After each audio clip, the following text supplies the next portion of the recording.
November was understandably a massive month for financial markets, with Donald Trump taking the victory and entering the White House at the beginning of the new year.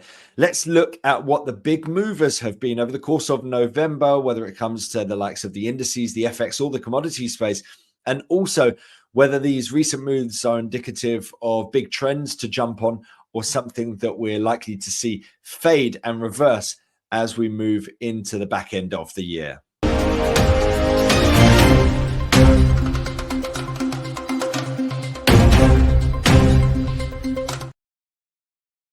So here are the big movers over the course of the month of November on the indices space. And certainly the big outlier here has been the Russell 2000. Of course, those small caps in the US catching a massive bid. And people have been trying to gauge exactly who would be the big winners and the big losers under different outcomes for the US election. And certainly, despite the fact that many view a Donald Trump presidency as being inflationary, the idea that we're going to see potentially less rate cuts from the Federal Reserve, that hasn't necessarily held back stocks within the Russell 2000, despite the fact that many of them are heavily indebted and therefore lower borrowing costs are good for the Russell 2000. Instead, we're seeing a big focus on US companies and those that are very much domestically focused. Of course, the smaller the company, the less likely they are to be highly internationalized, and therefore a America first approach from Donald Trump is deemed to be beneficial for companies within that index. On the flip side, what we've got is the Chinese. And of course, that's another side of the same coin, really, with Donald Trump taking the victory. There's a perception that we're going to see those tariffs really ramped up between the US and China. And we've already seen Trump coming in with rhetoric along those lines. You can see the Hang Seng at the bottom of the pack here. And worthwhile noting that whilst there are a number of different indices in China, the likes of Shanghai, Shenzhen, Hang Seng, really, it's key to note that it's the Hang Seng that is dominated by international investors. So what's the perception of China from abroad, from around the globe? That's likely to be impacting the Hang Seng in particular. And that can be shown crucially here with the decline that we've been seeing of almost 4% over the course of November. So let's jump in first and foremost to the chart for the Russell 2000. Here it is, small cap 2000, the Russell 2000. On the weekly time frame, worthwhile highlighting the fact that we have actually moved up into this massive resistance level, which is the peak that we saw here in late 2021. So 3 years ago, we were at that level. It's taken us 3 years to get back to it. And the question mark is, are we going to break higher from here? Well, here's the long-term perspective. You can see that by and large, this is a market that does trend upwards, as you can say for all of the US indices. But we do see these multi-year periods of pullback and recovery to try and get back up to where you were previously. You can see it in 2008, getting back up into the prior high here in sort of 2011, 2012. Then you can see here the pullback in 2018. We ultimately break higher in 2020. Well, we've seen a pullback in 2022 and 2023. We've been recovering in over the course of this year in particular and taking us back up into that prior high. If you look at the previous occasions that we have seen these multi-year pullback and recovery phases, ultimately we always resolve towards the upside. You can see these breaks do generally give us relatively protracted periods of gains following that breakout. So what does that tell us? Well, what we can see here is that we don't always rally into that resistance and push higher, right? We often come into that resistance level and either sell off in a meaningful manner or see another retracement phase take hold. So that really points towards a possibility that we don't break resistance and instead come in for a retracement phase. Will that happen this time around? Maybe, maybe not. And I guess the key thing here is to just follow what price action is doing. This is the daily time frame. And we can see that we have got a very clear trend of higher highs and higher lows. The higher lows part is the key part of it when it comes to negating the trend. But the higher highs part of it is going to be key in determining whether we are ultimately out of the woods when it comes to breaking through resistance. So resistance 2458. And then so we're looking above here and we can see 24.58 is pretty much exactly where the peak is here on the 25th of November. And we've been consolidating since then. So we could see a bit of a pullback here. But ultimately, the key thing is, do we see a move back below your 2284? If we do, then it looks like we could see a wider retracement coming into play, akin to what we've seen in the past. If we don't see that, if we see a breakup towards the upside from here, or even if we see a retracement that doesn't break the 2284 mark, then it looks like we're going to see the bulls maintain their bullish momentum. So I am bullish for this chart. But really, the fact that we're at this massive resistance level, that's sort of 3-year resistance level that's been we've been trying to push back towards, that does point towards consolidation potentially, a retracement potentially a breakout towards the upside. We don't know if we're going to see the break straight off the bat here. At the moment, it's just consolidation we're seeing at the moment. But retracement, that's a distinct possibility. Sideways price action, distinct possibility. A break towards the upside, also a distinct possibility. But really the key thing is, as long as we don't break the 2284 mark, then all of those 3 different outcomes to me resolve with a break towards the upside. It's only with a break through that support level that I can then start saying, well, okay, now it starts looking like we're going to see a wider pullback coming into play following this rally into resistance. So long term, I am bullish for this market, and you can see on the monthly time frame exactly why. But at this resistance level, we really need to see it resolve soon enough with either a push upwards or a retracement and then push upwards. It's only with that 2284 level breaking that things start to look a little bit dodgy. And this is the Hang Seng. Now, this is the weekly time frame. You can see from a long-term perspective, certainly doesn't have the same kind of look as the Russell 2000. And for good reason. Ultimately, people have been very fearful of what's happening in China. We have seen improved PMI data recently, but there's still some significant question marks. You know, with the idea that we're going to see the US imposing significant tariffs on China, will their domestic economy be able to pick up to the extent that they are able to push onwards and upwards and strengthen off the back of consumption that doesn't come from the likes of the US? Now, this weekly time frame does highlight something really crucial, and that is, despite the fact that we've been seeing weakness over the course of the past couple of months, this ultimately comes off the back of this sharp gain that we saw, of course, in the wake of the announcement that we're seeing this whole host of stimulus measures from the likes of the PBOC, from the likes of the Chinese government. And so we've come back into the 61.8 Fibonacci support level of 19050, and we're starting to show some grounds for optimism here. We can see on the daily time frame, that pullback. It's a sort of ABC style retracement that we're looking at here, which is a sort of Elliott wave style move. And now we're starting to see the bulls coming back into play once again. The question marks still remain, right? It doesn't necessarily mean that the selling pressure is definitely over with. But with the fact that we're now trying to end this near-term trend of lower highs with a move up through your 19781, that could start to produce a narrative where we have Fibonacci support holding, trend, near-term intraday resistance breaking, and then you look on that wider time frame and say, well, you know what? We saw this strong impulse move higher, the retracement into a deep retracement. We saw that next strong impulse move higher, and we've seen this deep retracement. Are we due another strong move higher? There is, arguments on both sides, quite frankly. Certainly because of the fact that Trump has taken the White House, that does provide the basis for people to continue to be cautious for this market. But certainly we are in a position where this index has been really heavily sold off for an extended period of time. And, many people will deem this to be very cheap.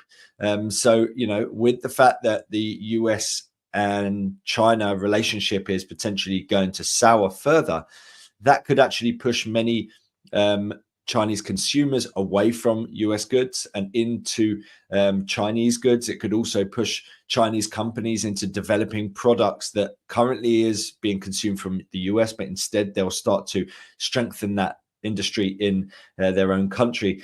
So there are arguments as to why it might actually benefit some within China. But certainly as things stand, we've seen 2 months of sharp declines into the 61.8. We're starting to see some strength coming into play, but certainly greater confidence comes when you start to break through resistance levels. So it might be that 19781, might be the descending trend line, things like that start to strengthen the hand of the bulls. But I wouldn't necessarily say with utmost confidence right now is the time to buy. Of course, you still have the possibility that we just tag this potential trendline resistance and roll over into the 76.4, which is 180.53, and certainly a breakdown through this 61.8, which is at 190.50, would give us greater grounds to believe we are going to head into that 76.4. So the questions still remain, but certainly as we come into the deeper zone of this retracement, so there is greater cause for people to start to think that now it's been oversold and that the bulls are going to come back into play once again. And then let's take a look at the next area. And the next area for us to discuss is the FX market. And you can see here the US dollar has been at the forefront of it, especially with Donald Trump coming into power. The US dollar has seen plenty of strength. Now, he's arguing that those within the BRICS region will essentially need to either rip up any agreements and relationship they have with the US if they won't want to carry on moving away from the US dollar, or essentially bow down to King dollar. And whether that's going to play out for the US dollar remains to be seen. Certainly they're in a position where ultimately the US dollar generally is deemed as a haven. So usually when you see equity strength, you see US dollar weakness. And Donald Trump wants to have his cake and eat it too. He wants to see US dollar strength and equity strength as well. On the flip side of it, you've got the New Zealand dollar, and the New Zealand dollar has been suffering heavy losses at a time where the economy has shaped up to force a hand of the RBNZ. We've just seen them cut interest rates by 50 basis points. In actual fact, they didn't necessarily see huge downside for the New Zealand dollar across the board. And that's because many had actually been calling for a 75 basis point cut. But this really stands in stark contrast to what we're seeing elsewhere around the world. The Federal Reserve in particular having to really hold off to a greater degree. And we're seeing people really reining those expectations over fears of a potential resurgence in inflation for some countries and stronger economic data. Well, New Zealand, we're seeing them push ahead with some really strong rate cuts. So if we're looking at, say, the strongest against the weakest, that would be the Kiwi against the US dollar. Let's jump into that. So this is the US dollar against the New Zealand dollar, or New Zealand dollar against US dollar on a weekly time frame, right? And what's key here is that the trend has been bearish, but now we're stuck within this phase of essentially range-bound price action. On the bottom end, you're looking at sort of 0.577 up to 0.585. And that's pretty much the zone that we got into last week. And we managed to rebound from there, in actual fact. Like I said, the RBNZ meeting not necessarily providing a sharp decline for the New Zealand dollar, because to a large extent, at least a 50 basis point cut had been factored in. And the fact that we saw the 50 basis point cut left some people clearly a little bit underwhelmed. So what has happened recently is that we've seen this rebound taking us up into the near-term swing high, which is at 0.592. Does that mark the beginning of a resurgence, given the fact that we've come into this zone of support from a range that has been holding for over a year now? Well, possibly. I mean, look, the trend is bearish, right, over the long term. So that does give a justification for a continuation of that and a move towards the downside. However, of course, we have that area of support that we can see on the range. And we've broken through the near-term area of support, which is around about 0.585, right? 0.5855. And then we've got the sort of final low here, 0.577. So ultimately, we've kind of given a bearish signal already with the fact that we've broken through this area of support here, 0.585. But we've rebounded and come into that 0.592. So I would say that we're in an area where there's sort of still some questions that need answering. We certainly have the possibility of this being a bottom, and we have broken up into create essentially a flatlining high. And so really for the bears to be feeling confident, I would need to see a breakdown through this area, sort of 579, 577. A break through that zone of support gives us great confidence that the bears are going to remain in charge. Conversely, a move up through your 0.5922, that starts to look like we're bottoming out, and we could see this pair moving towards the upside over the near term. So certainly an interesting pair to be watching out for. And when we're looking at the US dollar and the New Zealand dollar, of course, you can trade that against all sorts of other currencies out there. You might say, well, the US dollar has been the strongest currency, and we've got an event that I think might weaken a certain currency. Then you start to pair it off. It's really key to try and look at currency pairs in the sense of determining, I may trade euro dollar. Maybe it doesn't make sense for me to do it at that time because I think this other currency could be a stronger one to trade against when I think I'm going to see euro weakness, for example. So things like that, pairing it off and trying to find the suitable pairing for that time is really a key part of trading, in particular when it comes to the FX market, where you're always dealing with pairs rather than single markets.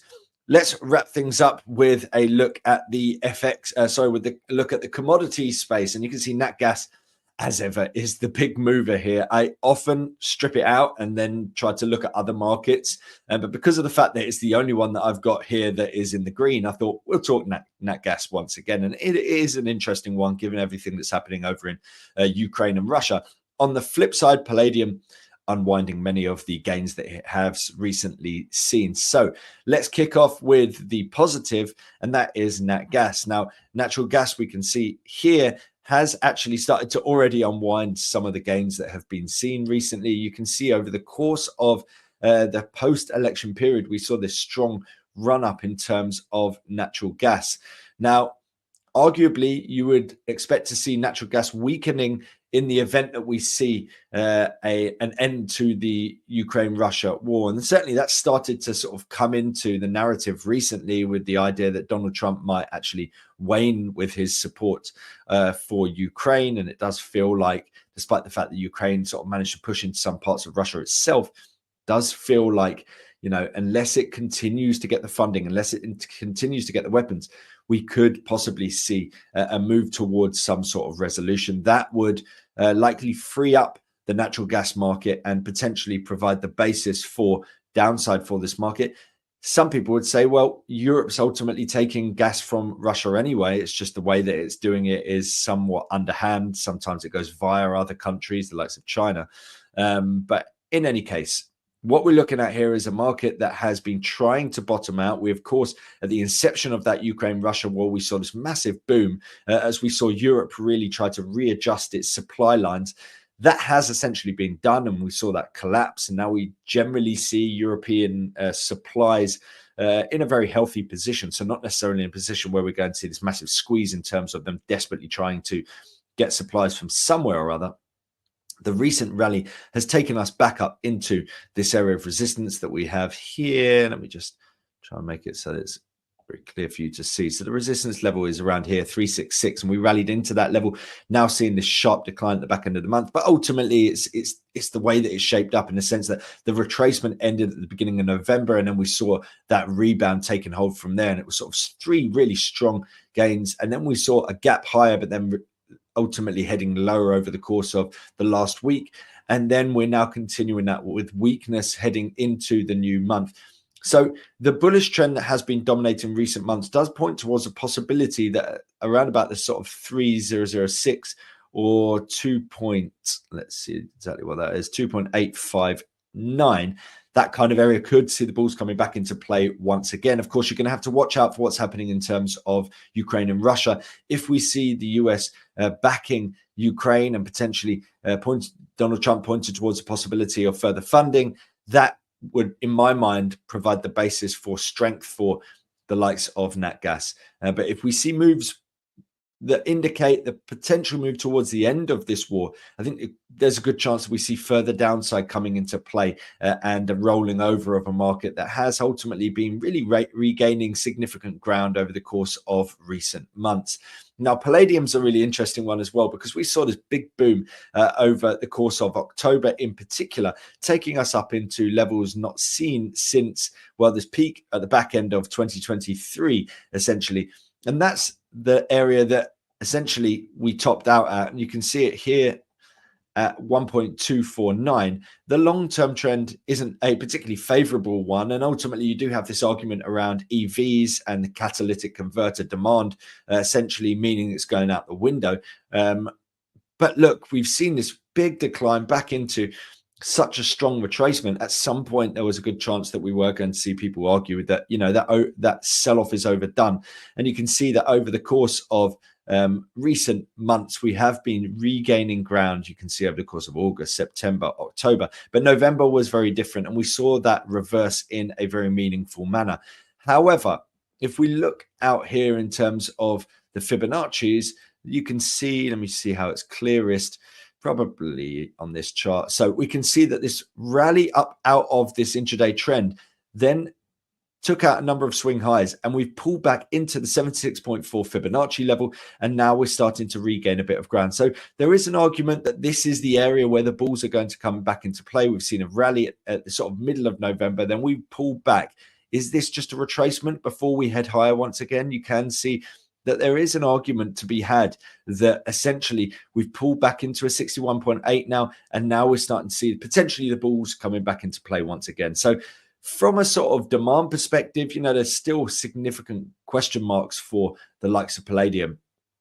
But nonetheless, on a weekly time frame, very clear-cut downtrend, broken with the fact that we've taken out a number of swing highs, but we rallied into the swing high that we had here at 1249. We pulled back into the 76.4 fib that is around here at the 931 mark, and then as we see on the daily time frame, we've rallied up, pulled back into 61.8 Fibonacci, and now we're starting to see the bulls once again taking hold. So if we were to see the bears back in play in a meaningful manner, we'd really need to see a break through the sort of 920 mark, which would mean that all of the Fibonacci levels are taken out, and therefore we'd potentially head back towards the lows of sort of 840s. But until that happens, I think there is a possibility that we do see the bulls coming back into play in the near term here for Palladium. Certainly arguments on both sides, and I can completely understand why people would be like, why would there be any argument to start going long a market that's like this, right? Very clear downtrend, and it's not necessarily something that I'm desperate to do. But if we're looking ahead for the month ahead, I would say that there are some tentative arguments to say that the gains that we've seen over recent months could see another push towards the upside following this big deep retracement into your 76.4 Fibonacci level for Palladium.